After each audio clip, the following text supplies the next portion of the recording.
Hello, good day, and welcome to class. My name is Dr. Adejoh Sunday.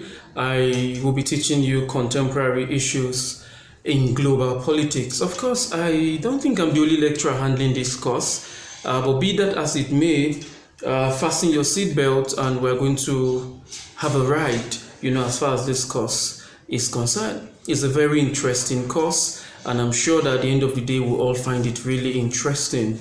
You cannot have a degree, especially at the master's level, in international affairs and diplomacy without, passing through or having this course as one of your major courses that you need, of course, need to study. Contemporary issues in global politics is a very interesting course. It's a course that is going to open our eyes to a lot of things, happening within the global system.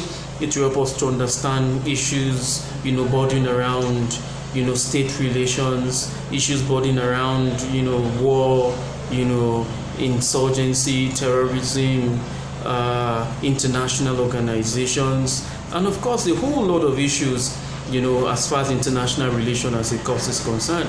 But don't forget that the course is contemporary issues in global politics. But it doesn't mean that we're going to discuss only conceptual issues. We must first of all start, by laying a foundation, trying to understand what international politics is all about, what international relation is all about, what are the drivers or the precipitating factors for international relations, what is the nature of the international system, issues of foreign policy, national interest, diplomacy, and so on and so forth. These are important, foundational issues that we need to discuss, we need to conceptualize, before we begin to discuss, contemporary issues in global politics. Like I said a while ago, my name is Dr. Adejoh Sunday. I have a PhD in international relations. I also have a PhD in defense and strategic studies. Of course, a BSc in political science and a master degree in international relations. I am a lecturer, and of course, I like doing this, and this is what I'm called to do, to be a teacher. And I'm sure at the end of this class, you'll be glad that a teacher taught you contemporary issues in global politics. Before I go further, I would like to say that I am a research consultant. I do a lot for NGOs, for states, and for other international organizations. I'm also a writer. I am also a public affairs analyst. You could check me up on YouTube. You will see some of the, analyses I've done for several, international and local televisions, and of course even for state, radios within Nigeria.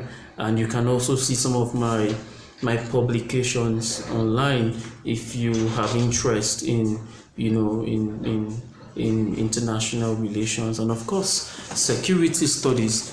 Okay, so having said that, let's go straight into the business. The course is contemporary issues in global politics, and like I said a while ago, we can't start talking about contemporary issues in global politics without first of all, understanding what global politics is all about. In other words, we need to understand what international relation is all about, what international politics is all about, and there are some concepts that we also need to discuss. Having said that, do not forget that this course is guided by a module, and in each module there are units of topic of issues that we need to discuss, that will unveil and unfold as we journey through this course. But fundamentally, we need to start by laying a foundation, which is germane as far as this course is concerned. You can't build a house without a foundation, and if you build a house with a foundation that is not solid, you already know what will be the outcome of such a house. So we're going to start in by laying a foundation. What is global politics? Why global politics? What is international relations? Why international relations?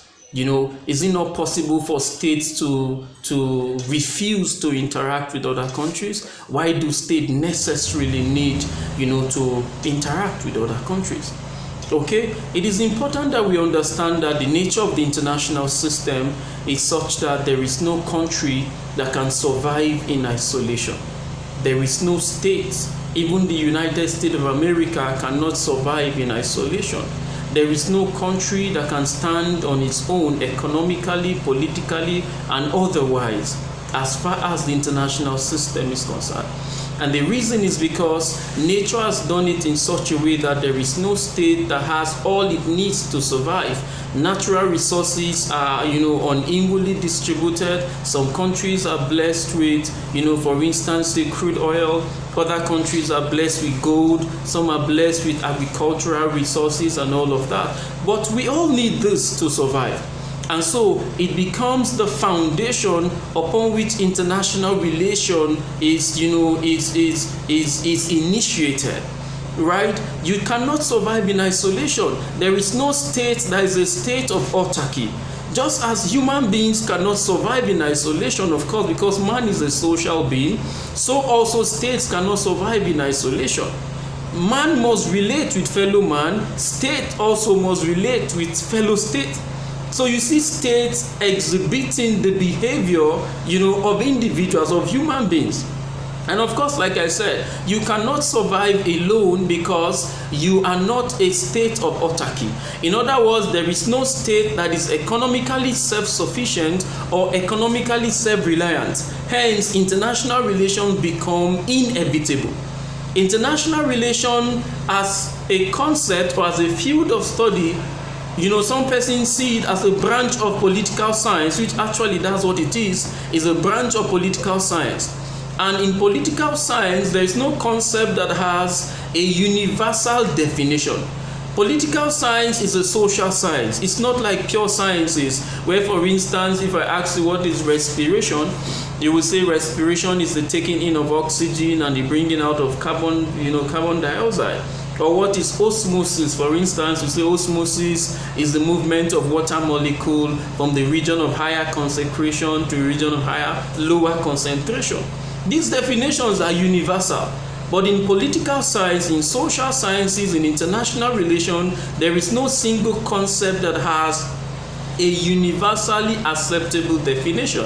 And the reason is because scholars have different perspectives, and so the way scholars view concepts differs. Most of our concepts are either omnibus or plethora in nature. In fact, sometimes we say they are umbrella concepts because they have multiplicity, of meanings, of definition, depending on the background, depending on the perception, depending on the orientation of the scholar that is trying to conceptualize this concept.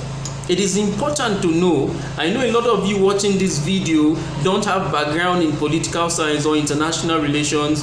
You are here to study international relations because, of course, it's either you are in that line of career or you are in an NGO that requires you to have knowledge in international politics, or you are a foreign affairs officer and all of that. It is important that you know this foundational principle, that there is no concept in international relation that has one definition. And so even if you are conceptualizing international relation, you need to first acknowledge this fact that no concept has universally acceptable definition. And like I said, the reason is because of the differences in the perception of scholars. Having said that, what is international relations? International relations simply means the actions of state actors and non-state actors that transcends national boundary. When an action or an act goes beyond a country's national boundary, it becomes international relations. And so when we are talking about global politics, we are referring to politics that occurs within the global system.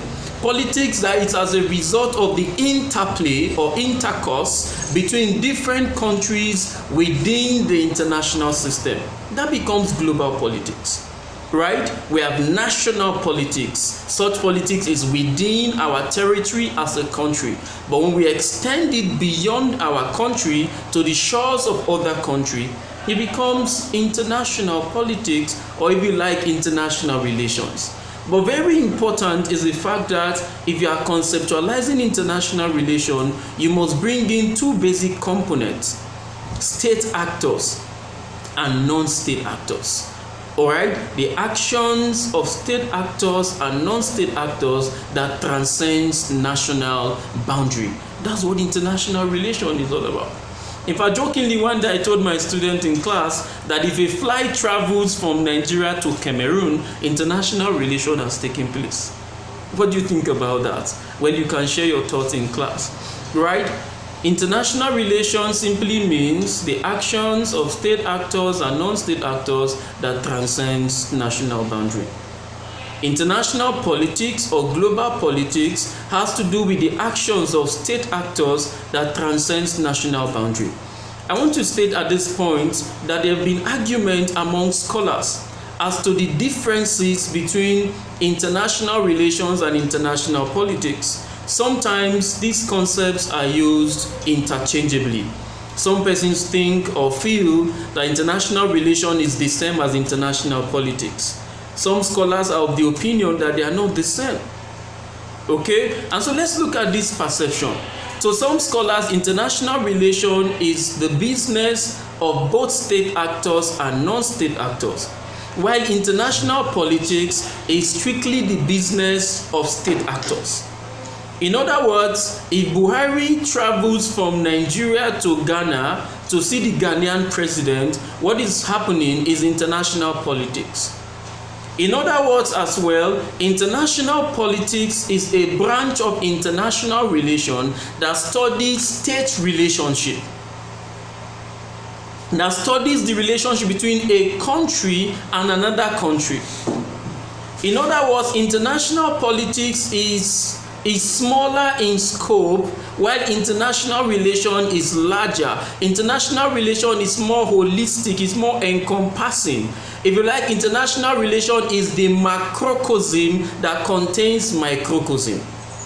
And one of these microcosm of international relation is international politics, international trade, things like that, right? So to get it clear, international relation has to do with actions of state actors and non-state actors that transcends national boundary. International politics is strictly the business of state actors. Right. Remember I said there are perspectives. Some scholars have come up to say that there are non-state actors that have become critical and are part of international politics and not international relations. For instance, there are some multinational organizations that determines even the fate of some countries. There are some multinational corporations that are richer than some countries within the global system. And they even intervene in the politics of those countries. And so as far as this perception is concerned, international politics in 21st century is no longer the business of just state actors, that there are non-state actors that are now critical players, as far as international politics is concerned. So it is important that the student understand this, and of course don't draw a complete generalization, because the argument, the debate is still evolving. Are we together? All right, so we have said so far that international relation is inevitable because no state is a state of autarky. No state is economically self-sufficient. Hence, states must relate with fellow states. And it is that relationship between state A and state B and state C that we call international relations. We also said that in international relations, it has to do with actors. These actors are either state actors or non-state actors. We also said that there's a slight difference between international politics and international relations, and there are contending arguments as to these differences. While some feel that international relation is more holistic and encompassing, that international politics is more restrictive. International politics, if you like, is what we call global politics in the context of the course that we are discussing, contemporary issues, in global politics. All right. So, what next? We need to now understand, what we have done is to lay a background or a foundation and contextualize, the course. And we said it's not possible that we should begin to discuss contemporary issues without first of all laying the foundation. And that's what we have done. We have laid the foundation. What is international relations and international politics? What is the nature and characteristics of the international system? What are issues that borders around national interest? Will state A relate with state B if there is no interest to promote, to project, and to protect? Every relationship between states is precipitated by their national interest.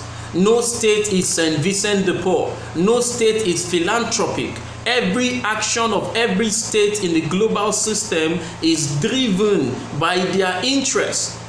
And so sometimes we get it twisted that because a country is giving relief material, a country is assisting with developmental aids. These are lovely countries.